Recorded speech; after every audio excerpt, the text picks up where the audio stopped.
everyone, and welcome to Black Kids in Outer Space. Today we're going back to Los Angeles, my hometown, the best city in the United States. And we're here talking to Yolanda. Yolanda has diligently made it her life's mission to play a role in outreaching and educating others. She has a BFA degree in communication design from Otis College of Art and Design, Los Angeles, then Otis Parsons of Design in 1984. She also attended the MA Sustainability Program in Antioch. She has worked with small businesses to corporate America in the areas of diversity, employment, and education. In 2011, she took her skill sets of communication design and stepped out on a limb, creating the brand name Ride in Living Color as a first-time filmmaker on a mission to tell the stories of African Americans on bicycles, and have never looked back. In the earlier stages of making the film, Yolanda would unexpectedly make a turn that would lead her on a journey of introspection and awakening into the institutionalized realities of race, justice, and the centuries-old African-American quest to move around in the autonomous versus oppression. This shift would be a catalyst that would thrust her into a newly emerging community advocate she is today. Along with the Just Do It take on life, she expands in all that she takes on. So welcome so much to our show. I mean, it's just like, it's amazing. I've known of you for like a very long time. To actually like finally like speak to you is amazing. Because I remember when you were doing your Writing Living Color documentary, and I was always kind of like, who is this person? I want to meet them. And I just never got around to it and all the things I was doing. So the first question I always ask everyone is, what is your first memory of space? Wow. Well, being a native of LA, actually grew up in the community, West Adams community, where I am right now. And it was a beautiful thing. Just pretty much being an outdoors type of kid, just running around barefoot on the grass, on the pavement. I just, when summer came, it was like no shoes. And before the developing started happening, I guess about 11 or 12, it was no top either. It was just shorts and run free. So I really didn't have any. I was fortunate not to feel kind of opposition. I was pretty much grew up in a lot of love with my family, and just had some great summers outdoors, riding my bikes, climbing. I was a little tomboy, so my sister and I would just climb anything we could. And then when my nephew came around, who was 5 years younger than us, then, he was in training, and basically all of us were climbing around wherever we could. So that's my memory of space. In terms of actually streets, crosswalks, we were aware by being kind of out in space, we really connected with space. So whether we had a crosswalk or not, we knew how to look, and we were very comfortable with using space to our advantage. Of course, if there were stoplights or crosswalks, then we did use those. And I never had any near, fatal or collision related incidents as a kid. I think the thing is so bizarre that people kind of don't realize is that how much of a kind of an outdoor community Los Angeles was. Yeah. Even when I was growing up, when I'm on the East Coast, and I hear about people not being able to ride a bike, not being able to like swim, I'm just kind of like, that's really bizarre. I mean, I know that doesn't sound right, but I mean, I know it sounds like, oh, well, why would you not know that? And I'm like, you don't understand. If you grew up in Southern California, especially during a certain period, outside was part of the LA experience. Correct. So it was really interesting to hear you say that. Also, you are, you're back. You went to Otis. So, art and bicycle. Why does that go together? How does it go together? Space and bicycles. And art and bicycles.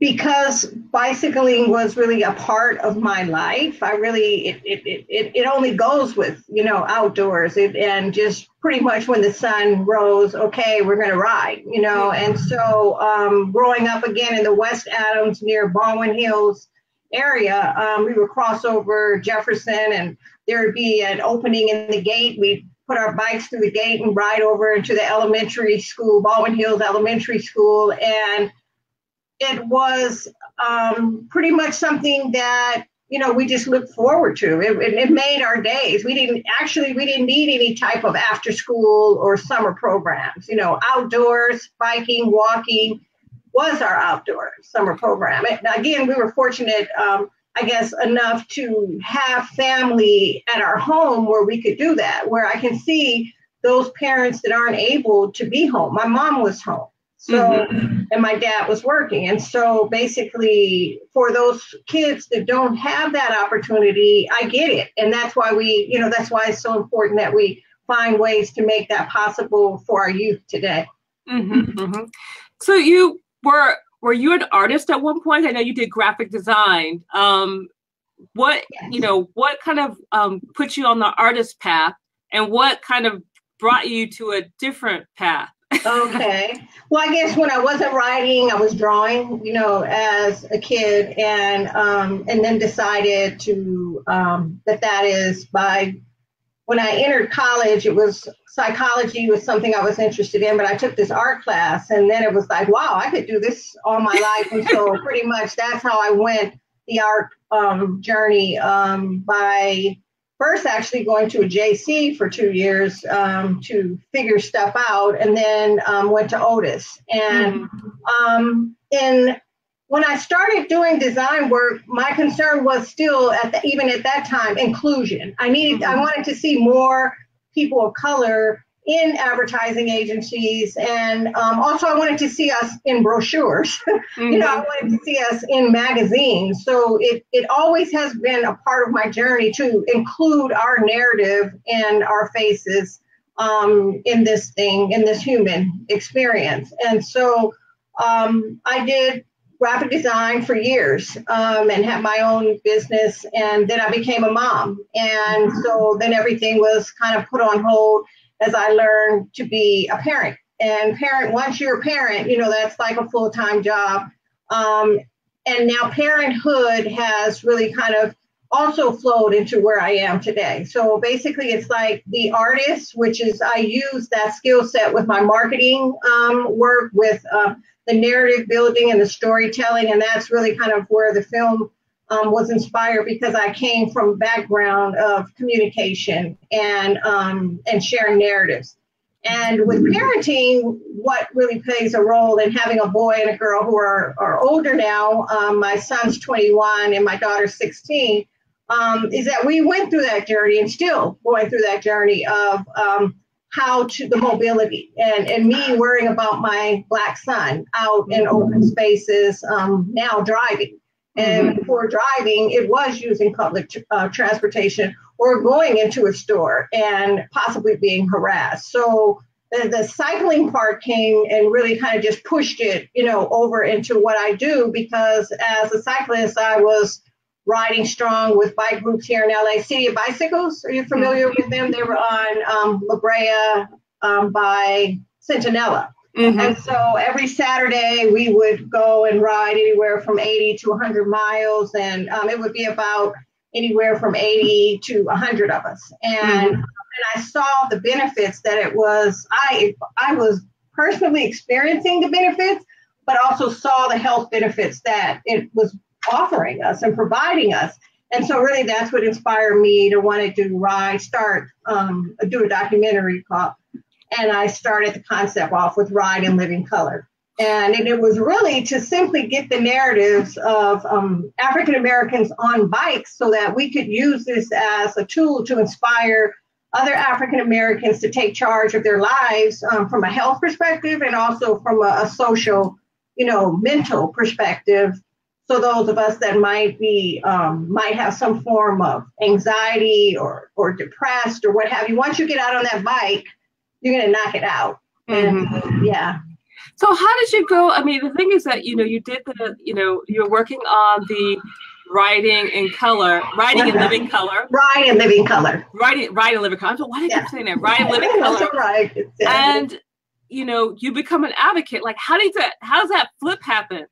Exactly. I mean, because usually that doesn't happen. People are like, I'm doing my project, and they just do another project. They don't move. They don't actually get into the project. What happened? It was like some magic happened, like some transformation dust was just, dropped on me in terms of like opening up Pandora's box, and now space began to reveal itself, not only showing me kind of these great memories I had as a kid, but also space. I was kind of drawn into this understanding of what our space was and why, we had this injustice issue that was happening as it related to why we didn't have bike lanes. So, it's like through this process of gathering stories, it's like, oh yeah, why don't we have bike lanes? And by asking that one question, it literally opened up Pandora's box for me, from a standpoint of almost, I call it Godspeed. You want to know why we don't have bike lanes? Okay, are you sure? And really just from the standpoint of disenfranchisement, funding policy, being that narrative, being that voice to say, actually, each resident that lives in a community is a stakeholder. And so basically that's what led me into advocacy, because it was like, wow, we have to step up. We have to be a part of the change we want to see. So that's kind of where I didn't realize how much work a documentary, number one, really required to do a good job, and kind of coming from a visual graphic design background, working with some of the top people and teachers that I've had and mentors. I wanted it to be like top level. So it was like, you have to choose. Are you going to go the documentary route, or are you going to go the advocacy route? And I felt like I was pulled into the advocacy route, both being a parent and being concerned about my kids and their safety with getting to school. And also I was quite upset, honestly, in terms of my trusting that I had literally a lot, the majority of my young adult life of trusting that our city and our governments cared about the community that we lived in. And what this advocacy and social justice route was showing me is really the only one that truly cares is you. You have to care about you and your safety. And then you start playing a role, and then you'll be able to meet those folks that really care and those that don't. And so that's pretty much what led me into doing more of the advocacy. I was more passionate about making change and playing a role in some way to improve my community. And I felt advocacy and activism was the route.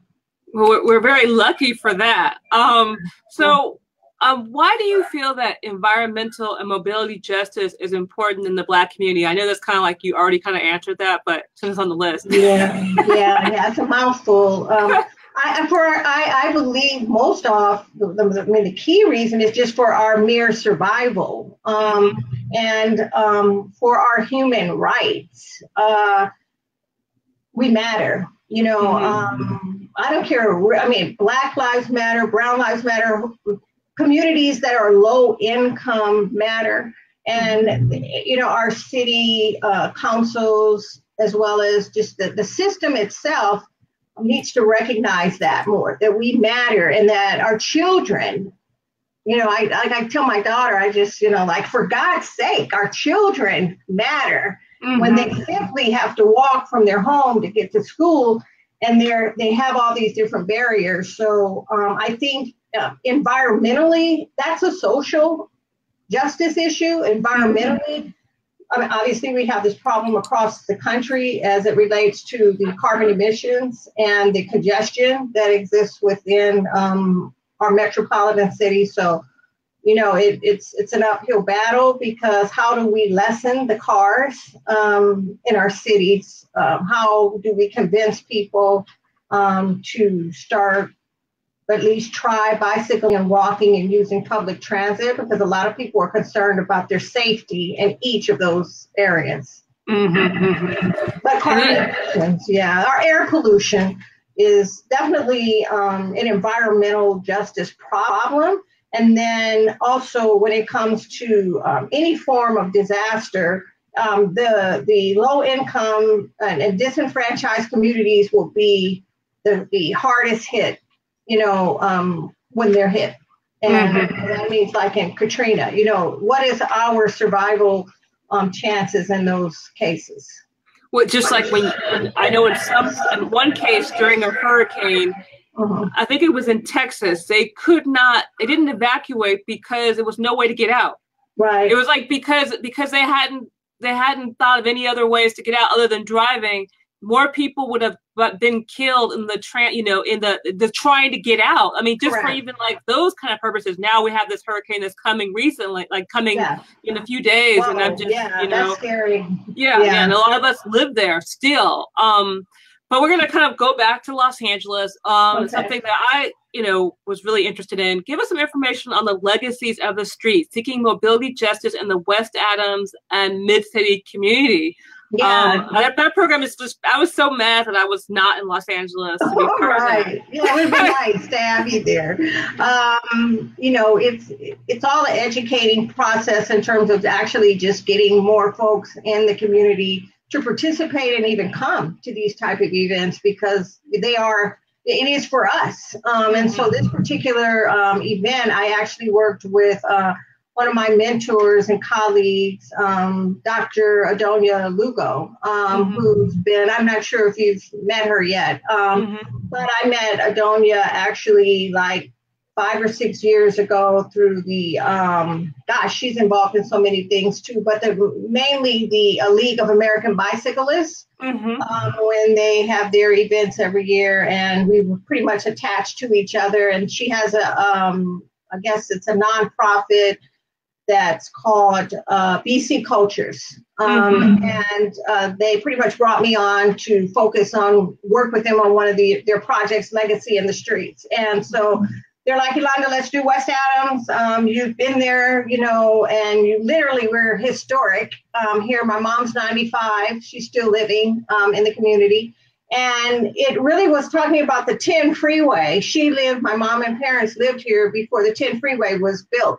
And so it was really talking about land and how when land is taken, communities and people of color were displaced. And so we actually had a demonstration where we went under one of the freeway overpasses and actually created a mural of our families that were living in this space before the freeway was created. And so it was also kind of a healing process that we were going through to say how we really connect to land and space in a way that we take for granted, and that we don't take kind of that claim to it. And when we were there, it really felt like, well, we do belong in this space. We have played a role, in this space. Number one, just by simply going to the schools and patronizing the businesses, and every day going up and down Adams Boulevard for years. And so we want to be able to get more people to share their narratives on this land and on this space as it relates to moving around in this space. Well, the 10 freeway for me is the 10 freeway and the 105 are both quite sore spots for me, as I've had relatives that were removed owing to both of those freeways being put through Black communities. And I think about, with the 10 freeway specifically, I always think about the wealth that was stolen from us, wealth. Think about how much money, in regards to passing that on to your children. If you had a house in the West Adams area, I feel like there's be some kind of reparations going on with that. But for sure. It's happening again. Slightly, maybe a different method in the way they're doing. Some people were paid and given money for their homes, and then they moved to other places. But at the end of the day, they were forced to move off the land. And so it's happening today where, there's real estate agencies and development companies coming in and trying to get people to, again, sell their homes in this very space so they can renovate it and then sell it for $1 million or over $1 million. And then they'll change the whole demographics of this community again. Yes. But yes, like I said, I would love to if you guys have a video of it or something like that, or do it again, I would love to see it. So how does bicycling create a healing road for the mobility injustices in economically oppressed Black and Latinx communities? I know that's a really long question, but another long one. Well, for me, and lately I haven't been riding as much as I'd like because of doing all the studying and parenting, but my bike is literally right here next to me. So it's a part of me and it's screaming for me to get back out on it. And I do community rides, a lot of community rides. And I would say, number one, the healing aspect of it is, I mean, literally just to be out in space and experience space. It's free. It's free. I mean, anyone that gets out, even my kids, when they're out, it's like, wow, I really feel free. But I think, we, from a mobility standpoint, at the same time, because of all the activity that's taking place with racial profiling and other types of policies that are being put in place for enforcement, police enforcement, I'm concerned about, in particular, our young Black boys. If they're out bicycling, how healing is it if they get pulled over? And that's not healing, and harass. I mean, something just happened in Oakland with one of my colleagues, companies there, and he was riding with a group of young people and was pulled over, harassed, and actually jailed for the night.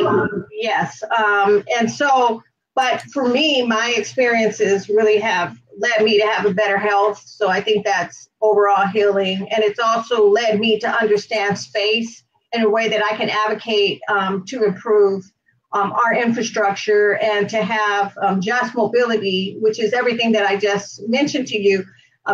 Mobility justice is not just about being able to ride a bike in a bike lane. Mobility justice is about feeling safe, number one, while riding as a Black or brown person in your community or any community. And it's also that our community be equipped so that we could do that. And so I think there's a lot of work that has to be done, but that doesn't mean that we still shouldn't try and make it happen, that we get out there on that bike or walk or both and move in our spaces so that we can really see beyond just, the walls that we live in. That's so true. So what should people know about mobility in Los Angeles? What should people know about mobility? In Los Angeles, like, can people get around in Los Angeles? I mean, the thing is that it's so different in like the LA that you grew up, that I grew up in, has changed a little bit in regards to the transportation options. So, in regards to a positive way, what should people know? Like when people are like, there's a train in Los Angeles? There's a bike lane in Los Angeles? I think we are evolving. Los Angeles is evolving. I think in our communities of color, I just have to keep going back to that. We have a lot more just evolving, equitable evolving that needs to happen. And we need to have, when I speak of mobility, we need to have every resident that lives in Los Angeles and communities that don't have bike lanes, that don't have even sidewalks, that don't have bus routes that are running on a regular basis but are delayed. We need for them to come out, and we need for them to start participating to make change in their community. I think on the west side and of LA, Santa Monica is like a model of mobility, alternative mobility in action. It really is working in Santa Monica. So we need to be able to kind of use, or Culver City, which is right next door to West Adams. In fact, if they can take some of their crosswalks and give us some over here in the West Adams area. But I think we're evolving, and I think there's just, some great young people that are doing some awesome things, though I call them my mentors. They're just so driven and passionate to make a difference, African-American, Latina, make a difference and stand up for the community. And I think that is what a sustainable community is, one where we can bike, walk, go to a healthy grocery store and utilize, services that are not below the bar, and that are also affordable and accessible, and also to find a way to, gentrification happens at the intersection of mobility. So we want to stay in our community. We don't want to get like pushed out of our community. So to find ways that we can stay in our community and be able to enjoy all this new mobility that's coming. I have two more questions. Okay. So what do you think the Crenshaw line is going to do for the community? The what? The Crenshaw line. Wow. Well, right now I'm a little thrown off for the fact that just the construction itself, it's dangerous on Crenshaw right now. The way things are set up, it's not safe for pedestrians or bike riders to even utilize the street in a safe way. And I know that is an issue that's being addressed, so it's hard to look beyond that for the fact that we can't even have safe streets while they're constructing it. But I would think that, I hope it helps, folks be able to get where they're going. And I hope that the education arm of it, which I think lacks in a lot of transportation mobility outreach, is that we need to have as much education outreach so that the residents can see how they can use it to their advantage, as opposed to it being foreign. And I think that's what exists a lot, in particular in our communities of color. It's still very foreign. So how can we make it more familiar, and how can we make it a part, of our everyday lives? Okay, that's very interesting commentary. So what would you like to leave us with? Any projects going on? What would you like to leave us with?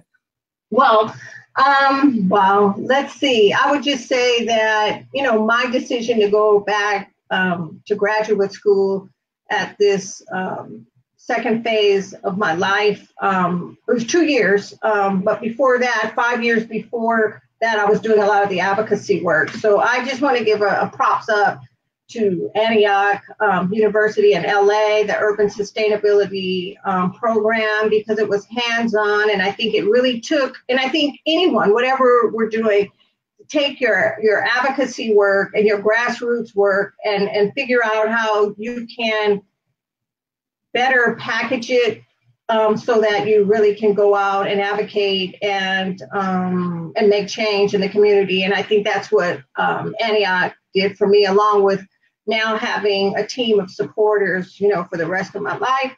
And so what I plan on doing with that is, yes, I am working with programs like the Vision Zero LA and trying to work to put that narrative of communities of color and my concerns in there.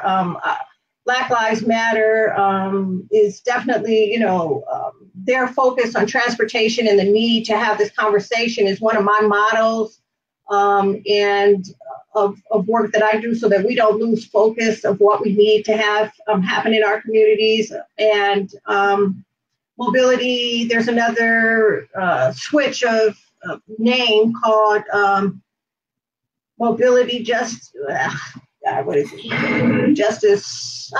Can't remember the name, but anyway, there's a lot of different things that are happening from a standpoint of consulting work that I'm doing here in LA to also educate parents in schools and basically get them, as I mentioned to you before, become advocates in their communities. And so that way, hopefully we'll be getting more crosswalks and safety zones set up.